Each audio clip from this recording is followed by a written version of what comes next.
Inaelekea uchaguzi mkuu wa Oktoba 28. Suala la tume huru bado ni mjadala.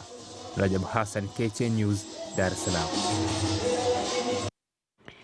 Na mtazamaji, tuelekee kaunti ya Vihiga ambapo maafisa wa afya katika kaunti hiyo walisitisha shughuli zote za afya katika hospitali ya rufaa ya Vihiga hii leo na kuandamana hadi katika ofisi za gavana wa kaunti hiyo Wauguzi kulalamikia kile wanachosema kutolipwa mishahara yao kwa takriban miezi 10. Maafisa hao walizuiliwa kuingia katika ofisi za gavana na maafisa wa polisi waliokuwa wakishika doria wameapa kutoendelea kutoa huduma zao hadi walipwe mishahara yao na kuitaka serikali kuu kuingilia kati.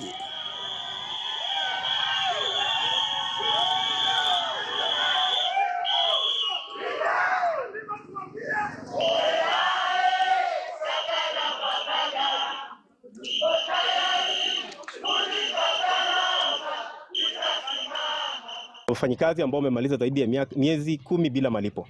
Kuna wafanyikazi leo hii ambao wanafanya kazi katika sehemu hatari sana ndani ya hospitali na hawana hata vile vyombo maalum vya kujikinga kutokana na maambukizi ya magonjwa.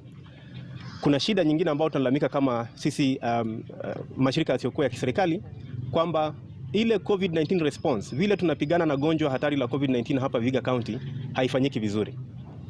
Kamati imeundwa ya kuhakikisha kwamba tunaboresha mikakati yetu ya kungangana na hili gonjwa la COVID-19, lakini hiyo kamati haijahusisha kila washikadau ambao wanahitajika.